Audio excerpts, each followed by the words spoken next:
Assalamualaikum and good morning to Dr. Rizam and my fellow classmates. We are from Group 4. Today, we're going to explain about interesting topic about UMNO and Pakatan Harapan. Before that, our group consists of 5 members, which is, first one is me, UMAIRAH binti ZAIREE.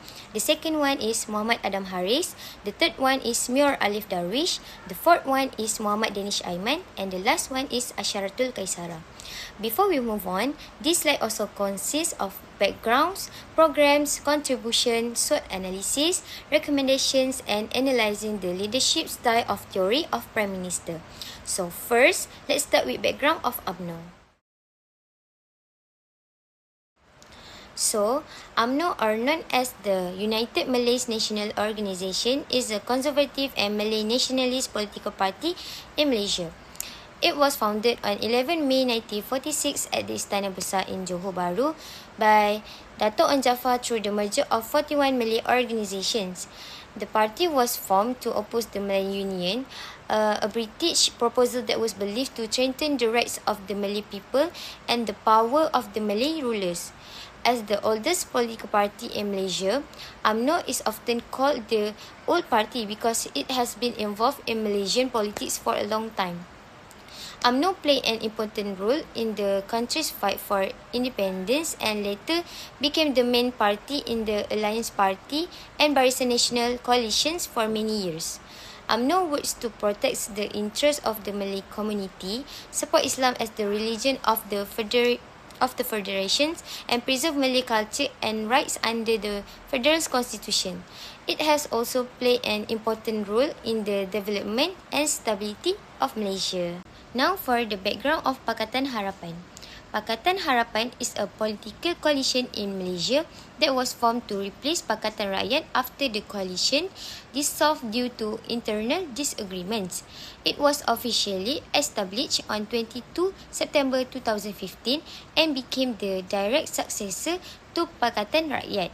The formation of Pakatan Harapan followed the departure of PAS from the coalitions on 16 June 2015. The split was mainly caused by disagreement between PAS and DAP regarding the implementation of Sharia law. As a result, PKR, DAP and the PAS splinter party, which is Amanah, came together to establish Pakatan Harapan.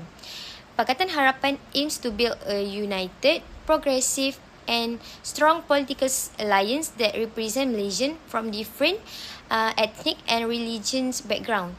The coalition focused on promoting good governance, strengthening democracy, protecting citizens' rights and encourage national unity. Assalamualaikum and hi everyone, my name is Muhammad Adam HARIZ bin Muhammad NIZAM. Today I will be presenting this part, which is the program that was organised by both parties, which are UMNO and Pakatan Harapan. So let's start with UMNO. So the first program that we have here today is Bantuan Rakyat Satu Malaysia, or BRIM. So BRIM was introduced back then in 2012 by the government under Prime Minister Najib Tun Razak. So it was created to provide direct cash assistance to low-income households, and especially those who were struggling with the rising cost of living. So the primary purpose, or the main purpose of BRIM, was to ease financial burdens of lower income families, as well as at the same time improve their purchasing power. So there are also lots of advantages, but I only provide 2 for today. So the first one is improve financial stability. So by improving financial stability, BRIM help families to pay for essential needs such as food, transportations and utility bill. So the second advantages is boosted domestic consumptions. So by doing this, it helps to give the people extra spending power that will stimulate local businesses and contribute back to the economic growth of the nations. Alright, so next is Program Latihan Khidmat Negara, PLKN. So the next part is PLKN, or Program Latihan Khidmat Negara. So PLKN was introduced in 2004 with the aim to promote national unity and character development among Malaysian youth. So it brought together youth people or young people from different races, religions, and social backgrounds. So the main purpose of PLKN is to instill values such as patriotism, disciplines, leaderships, and responsibility among participants. So there are two major advantages of PLKN, which are strengthen national unities and develop leaderships and soft skills. So for the first point, which is PLKN allow to strengthen national unity by encouraging interaction and understanding among youth people from diverse community. So another advantages is that PLKN also allow the participants to develop valuable soft skills such as teamwork, communications, and leadership. So let's move on to Pakatan Harapan. There are also two programs that was introduced by Pakatan Harapan, which are Bantuan Sara Hidup and PKB40. So let's start with Bantuan Sara Hidup or BSH. So BSH was introduced back in 2019 as a replacement for BRIM. So the program continued the government's effort to support low-income household, and as well at the same time it improved the targeting of financial assistance. So the main purpose of Bantuan Sara Hidup was that to provide financial aid to B40 households and selected M40 groups. So by doing this, it helps them to cope with the rise of living costs. Alright, so there are two major advantages of BSH, which is reduced cost of living burden and enhanced social welfare. So BSH or Bantuan Sara Hidup provide financial relief to households facing increasing living expenses, and by doing this, it enables them to manage their daily needs better. So the next point or the next advantages is enhanced social welfare. So by providing or by enhancing social welfare, it provide an additional support for education, healthcare, and household needs. So last but not least, or the second program that was introduced by Pakatan Harapan government is PKB40. So PKB40 was launched or introduced back then in 2019 by Ministry of Health, mainly to improve access to healthcare services, especially for those individuals and family in the B40 income group.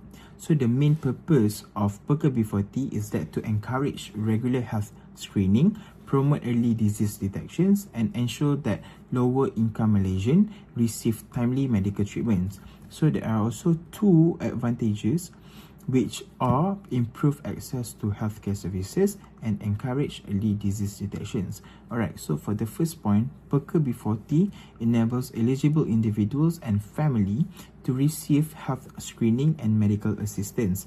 So by doing this, it helps to ensure that financial limitation does not prevent anyone from getting a healthcare services.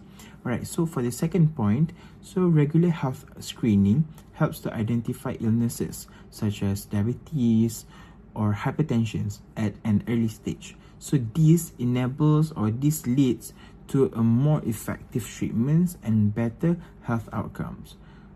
Therefore, citizens could live their life even more happier. Thank you.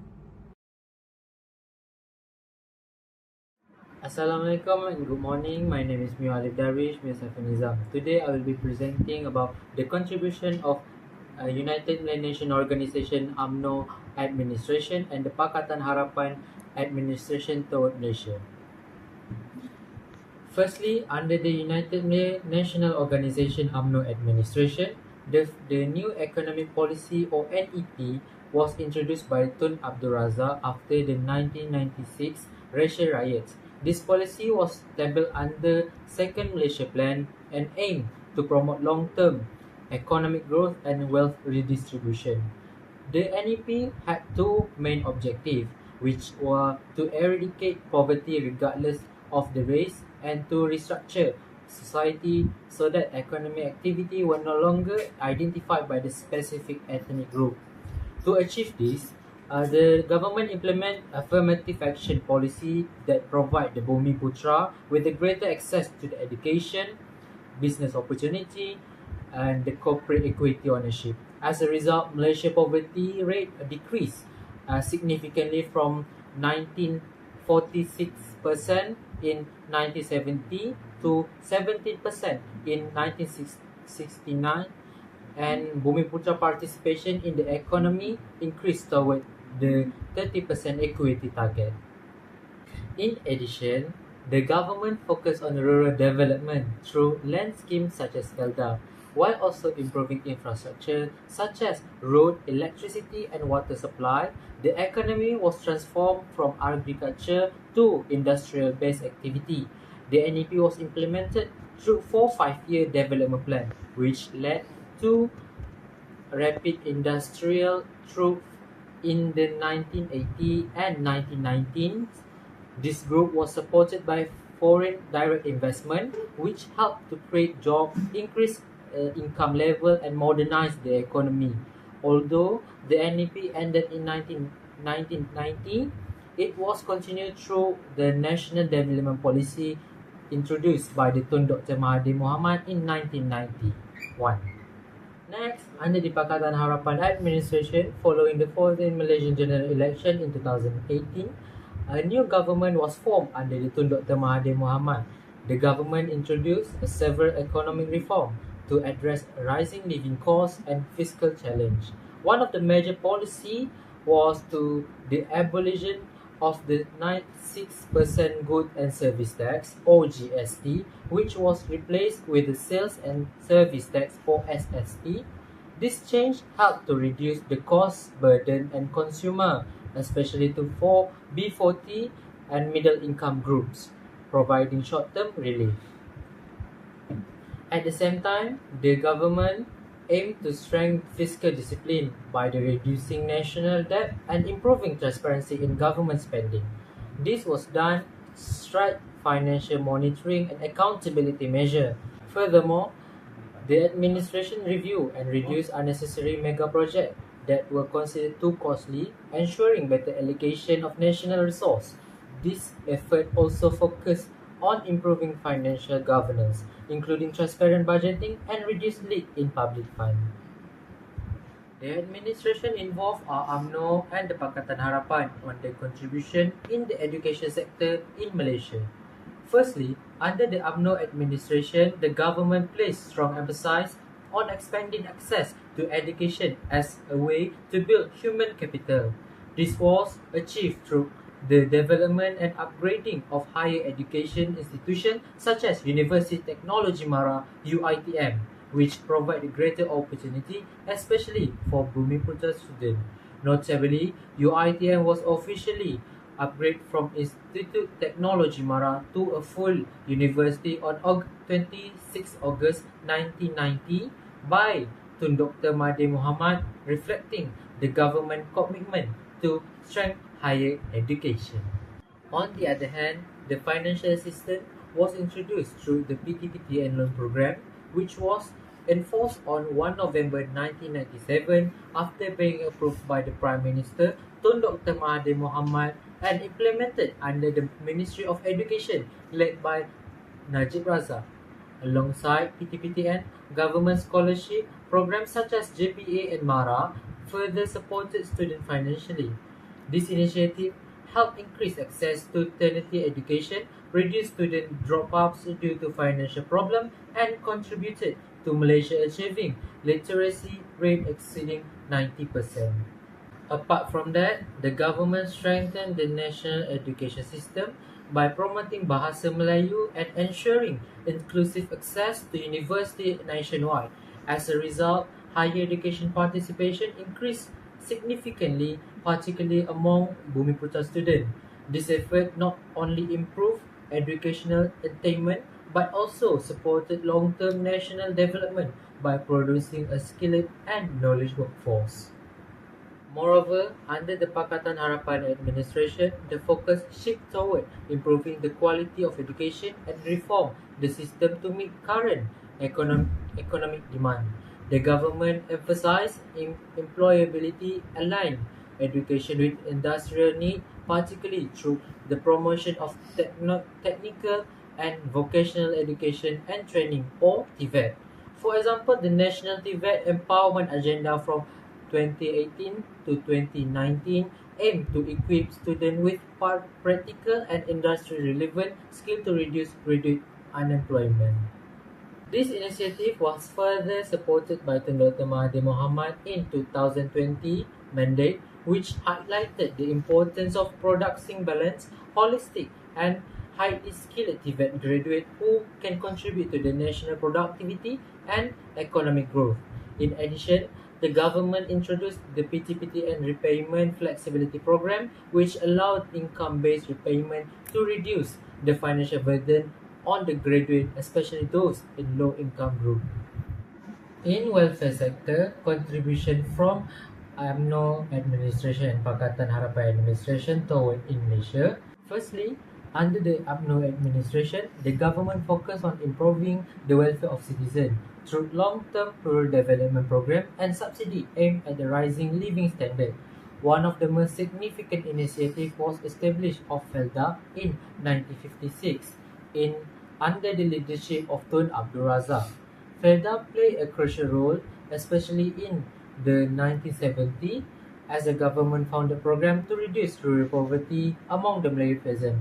Through this scheme, landless farmers were given land in newly developed areas to cultivate crops such as palm oil, along with the loan and technical assistance. This enabled them to generate income and improving their socio-economic status, contributing to significant reduction in rural poverty and creating job opportunity. For instance, the government introduced subsidy for fuel, food and essential goods to reduce the cost of living for citizens. Infrastructure development was also prioritized, including expansion road, electricity and clean water supply in rural areas through programs such as the Basic Amenities Program. For example, electricity tariff subsidy made utilities more affordable, while improving infrastructure enhanced accessibility and quality of life. Overall, this effort reflected to the government commitment to long-term improvement in living standard and inclusive economic growth. Nevertheless, under the Pakatan Harapan administration, the focus shifted toward providing targeted assistance and immediate financial relief. One of the key initiatives was the Bantuan Sara Hidup or BSH program, introduced in mid-2018 as a rebranding of the previous BRIM scheme. This program was implemented under Dr. Mahathir Mohamad, with Lim Guang Eng serving as Minister of Finance. Through BSH, millions of B40 households receiving direct cash assistance to help ease financial burden and addressing rising living costs. Besides that, the government introduced targeted full subsidy reform in the late 2019, where the petrol subsidy were limited to eligible groups, particularly those registered under the BSH program. This approach aimed to ensure that the subsidy were distributed more effectively and efficiently to reach those who need them the most. As highlighted by the Dr. Mahathir, this type of aid focused on those who need it rather than benefiting higher income groups. Additional measures such as PTPT and loan and relief also help to reduce financial pressure on the graduates on the university.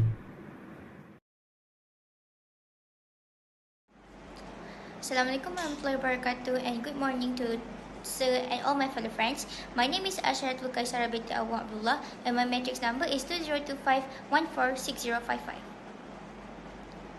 So, today, I will be presenting a SWOT analysis of two major political groups in Malaysia, namely UMNO and Pakatan Harapan, also known as PH. SWOT stands for Strengths, Weaknesses, Opportunities and Threats. It is a useful tool that helps us evaluate an organization by identifying its internal strengths and weaknesses, as well as the external opportunities and threats that may affect its performance.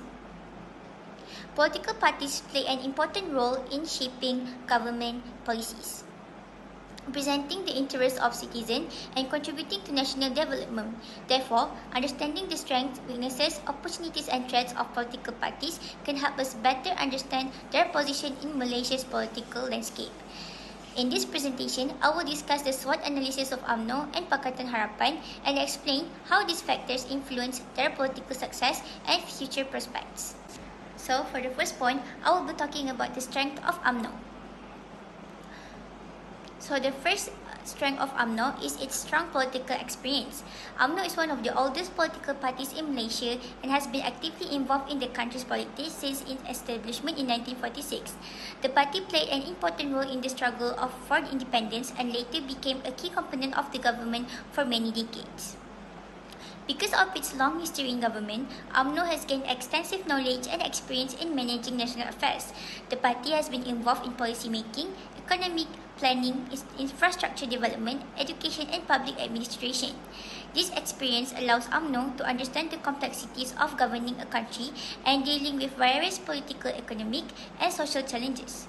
In addition, UMNO has produced many experienced leaders who have held important positions in government.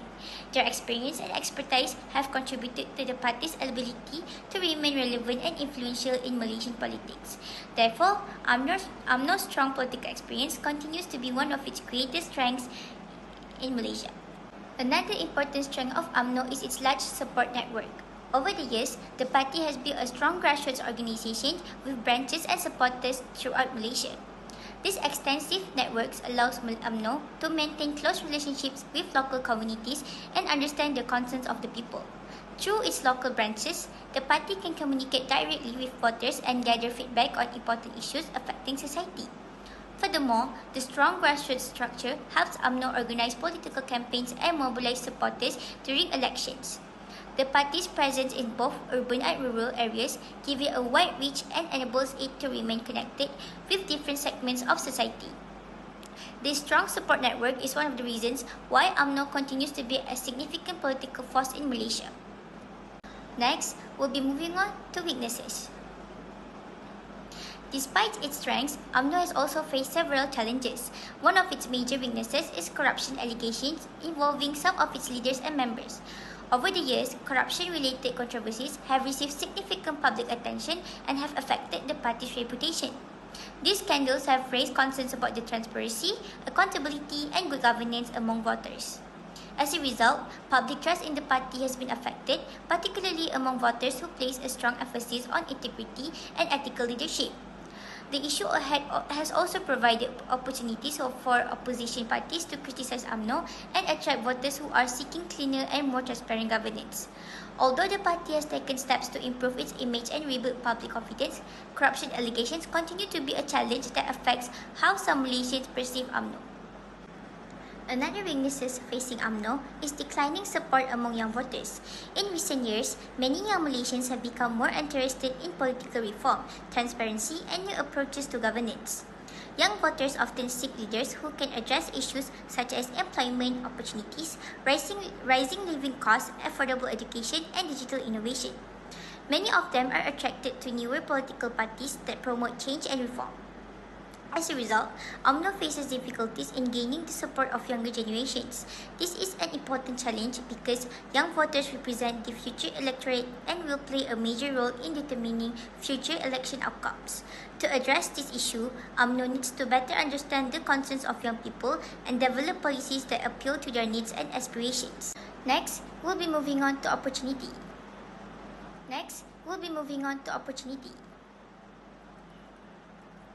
One major opportunity for UMNO is digital engagement. The rapid growth of technology and social media has changed the way political parties communicate with the public. Platforms such as Facebook, Instagram, TikTok, and YouTube allow political parties to reach a large audience quickly and efficiently. Through these platforms, UMNO can share information about its policies, achievements, and future plans. Digital engagement is especially important because many young voters rely on social media for information. By improving its online presence and creating engaging content, UMNO can strengthen its connection with younger audiences and improve public perception of the party. Therefore, the increasing use of digital technology presents a valuable opportunity for UMNO to expand its support base and remain relevant in modern politics. Last but not least is threat. A significant threat facing UMNO is the growing public demand for transparency and accountability. Today's voters are more informed than ever before due to easy access to information through internet and social media. People expect political leaders to be honest, transparent, and responsible in their actions. They also expect governments to manage public resources efficiently and ethically. Any future integrity issues or controversies could further damage UMNO's reputation and reduce public confidence. This is especially important because voters today are more willing to change their political preferences if they believe a party is not meeting their expectations. Therefore, UMNO must continue to strengthen transparency, accountability, and good governance to maintain public trust and remain competitive in future elections. Now, let us move on to Pakatan Harapan or PH. So the first one is strength. One of PH's greatest strengths is its identity as multi-ethnic coalition. PH consists of several political parties that represent different ethnic groups and communities in Malaysia. This diversity allows PH to promote inclusiveness, cooperation, and national unity. By bringing together people from different backgrounds, the coalition can better represent the interests of Malaysia's multicultural society. The multi-ethnic nature of PH also enables it to appeal to a broad range of voters. This helps strengthen social harmony and encourages Malaysians to work together towards common goals regardless of race or religion. As a result, PH's commitment to inclusiveness remains one of its most important strengths. Another key strength of PH is its reform agenda. The coalition is widely known for advocating transparency, accountability, institutional reform, and good governance. Many voters support PH because they believe reforms are necessary to improve government effectiveness and strengthen public institutions. PH's commitment to combating corruption and promoting ethical leadership has also helped attract support from citizens who want positive political change. Furthermore, the coalition's focus on reform appeals strongly to younger and educated voters who value transparency and democratic principles. Therefore, PH's reform agenda continues to be a major factor in its political appeal. Next, we'll be moving on to weaknesses. One of the main weaknesses of PH is the existence of internal differences among its coalition members. As PH is made up of several political parties, each party may have different ideologies, priorities, and political goals. These differences can sometimes lead to disagreements on important issues and policies. As a result, decision-making may become slower because coalition members need time to discuss and reach a consensus. This may create the perception that the coalition lacks unity and stability. Furthermore, internal conflicts can attract public attention and criticism from political opponents. Therefore, PH must maintain strong cooperation and communication among its members to ensure effective governance and public confidence. Another significant weakness of PH is the difficulty of meeting public expectations. PH has promised various reforms and improvements, which has created high expectations among voters. Many citizens expect quick changes in areas such as governance, transparency, economic development, and public services. However, implementing reforms often takes time and requires careful planning, cooperation, and approval from various institutions. As a result, progress may appear slower than expected. Furthermore, delays in implementing promised reforms may lead to public dissatisfaction and disappointment. Therefore, PH must manage public expectations effectively while continuing to work towards achieving its reform goals. Now, let's move on to opportunity. One of the main opportunities for PH is the growing youth voter base in Malaysia. With the implementation of Undi 18 and automatic voter registration, more young people are now eligible to vote and participate in the democratic process.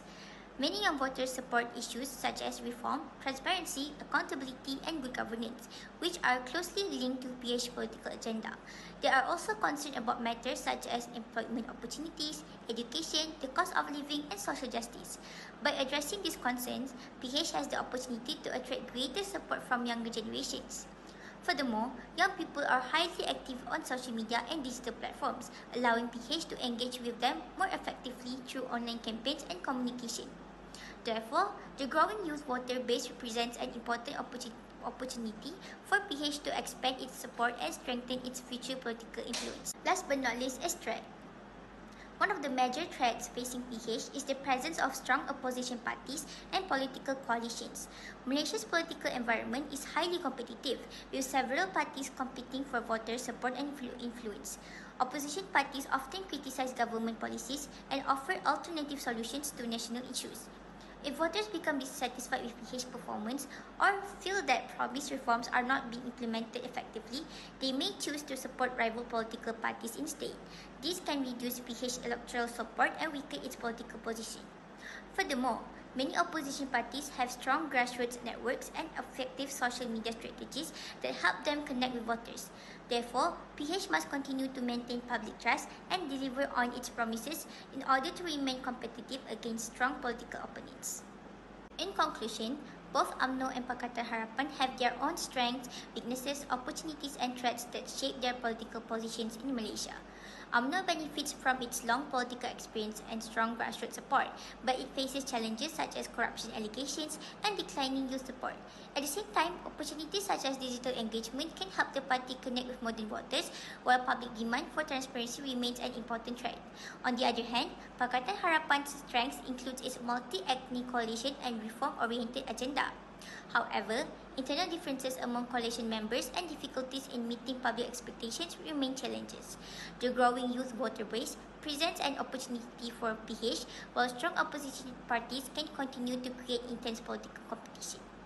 Overall, both parties must adapt to changing voter expectations, strengthen public trust, and respond effectively to future challenges if they wish to remain influential in Malaysia's political landscape.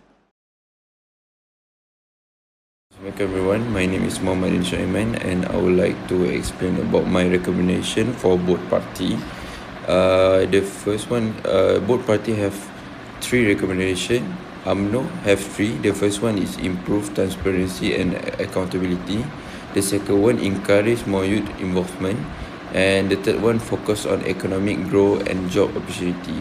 For Pakatan Harapan, deliver promised policy effectively. And the second one, strengthen the economy and reduce living costs. And the third one, the last one, is maintain political stability.